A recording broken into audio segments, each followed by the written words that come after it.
Oke teman-teman, jadi hari ini saya akan memotret benda-benda sederhana. Ada sabun gift bekas, jadi ini udah kebuka gitu ya, saya tutup biar nanti kelihatan. Kemudian pin ya, 3 pin electric connector, sama bola lampu. Ini kemarin nggak tahu nih bola lampu otomatis pompa air saya nggak tahu masih nyala apa enggak. Jadi yang pertama saya akan memotret, nemenin papa motret ya. Rok bang Maici. Jadi yang pertama saya akan motret dulu 3 pin. Ini punya iMac saya sih. Kalau kayak begini nih biasanya ada logonya. Nah daripada repot-repot ngilangin logo, mendingan keliatin sekalian. Ini logonya sih kebetulan ketutup, cuman ada kodenya LY921K. Nah kayak begini. Oke ya. Ini saya akan memotret di ISO 100, kemudian speednya 1/60 dan f-nya 45. Jadi ini saya menggunakan apa tuh namanya frame kayu. Tak balik ini, saya balik. Nah jadinya begini, posisinya miring ya.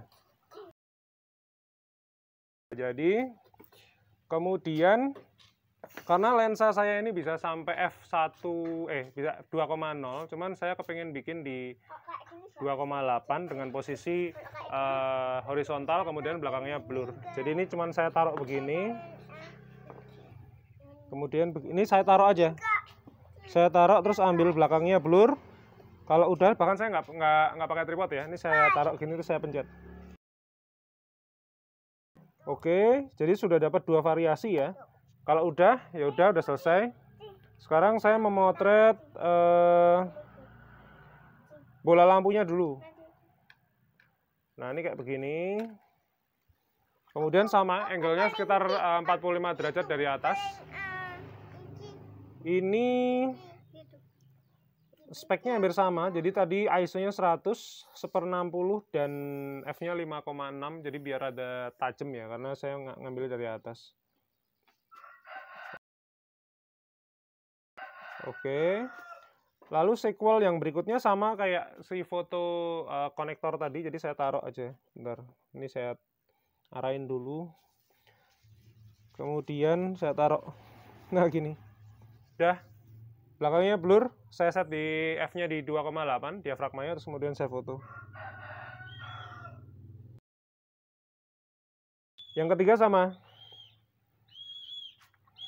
Kalau motret-motret begini tuh santai aja. Nah, kuncinya sih memahami arah datangnya cahaya ya teman-teman. Nah, ini mudah-mudahan sih teman-teman bisa ngelihat walaupun kecil ya. Ini arah lampu, arah sinar matahari kan dari sini. Sehingga yang kena itu sisi sini sama sisi sini. Nah, sininya gelap. Gimana caranya biar sisinya terang? Ini saya pakai kertas gambarnya anak saya. Ini tinggal saya pepetin gini. Nah, memang dari sini teman-teman nggak bisa lihat. Cuman cara paling gampang dan paling murah untuk memantulkan cahaya adalah kayak begini. Ini saya berkarya, saya bikin karya mungkin 5-6 karya di sini. Tempatnya slam banget ini karena karpot belum saya bersihin. Jadi anak-anak saya aja dari belakang saya paling benci punya alasan untuk berkarya. Jadi istri saya lagi kerja di Sapulu ya, saya tetap harus bikin karya gitu. Ini kayak begini caranya. Nah ya, jadi kalau mau bikin karya, berkarya, nggak usah banyak alasan. Ini pakai kertas-kertas bekas kayak begini nih. Kalau yang namanya banyak alasan berarti dia emang nggak kepengen kaya mungkin. Udah ya, saya sampai angle-nya tetap sama. F-nya tetap saya kembalikan ke 5,6, antara 4,5 sampai 5,6 biar ada tajam ya. Kemudian speednya di 1/60.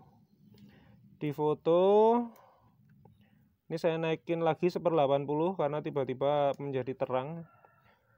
Oke, lanjut lagi sama seperti tadi, kita bikin sequel. Jadi temanya sama, foto 45 derajat terus kemudian dari depan, selesai. Woi Rok, tawa lagi kamu Rok. Jadi udah selesai guys. Bendanya sederhana, cuman kotak sabun gift bekas, kemudian bolam ya. Yang berikutnya adalah 3-pin konektor. Nanti di video habis ini saya akan mempraktekkan langsung bagaimana cara saya membuat deskripsi untuk ketiga benda ini real time langsung ke depan teman-teman semua. Saya tahu nanti ketika saya bikin deskripsi pasti ada yang komentar, maaf bang saya nggak bisa bahasa Inggris. Kalau bilang begitu berarti teman-teman punya alasan. Kalau punya alasan mending nggak usah mainan di Shutterstock. Karena saya sudah pernah share, kalau misalnya nggak bisa bahasa Inggris, pakai Google Translate. Mungkin juga ada teman-teman di yang nonton ini yang jago sekali grammarnya bahasa Inggris. Mungkin akan bilang Bim bahwa grammarnya salah. Buat saya, I don't really care. Gitu. I don't care. Nah, saya nggak peduli. Buat saya, Shutterstock itu masalahnya terbuka untuk orang-orang yang sangat goblok sekali berbahasa Inggris. Bahkan grammarnya hancur-hancuran juga bisa. Bahkan pakai Google Translate aja juga bisa. Karena sistem kerjanya berbeda. Ini kita bukan membuat sastra, tapi kita menjualkan benda-benda kepada market secara global. Jadi teman-teman pantengin terus, subscribe channel ini, nyalain loncengnya, karena habis ini di video berikutnya saya akan share bagaimana cara membuat deskripsi dengan bahasa Inggris abal-abal. Saya punya kemampuan berbahasa Inggris ya, cuman artinya teman-teman tidak perlu khawatir kalau buat teman-teman yang sama sekali nggak ngerti, nol potol, bodoh sekali bahasa Inggris, ada namanya Google Translate. Jadi stay tune, subscribe, kita ketemu di video berikutnya. Hai bang.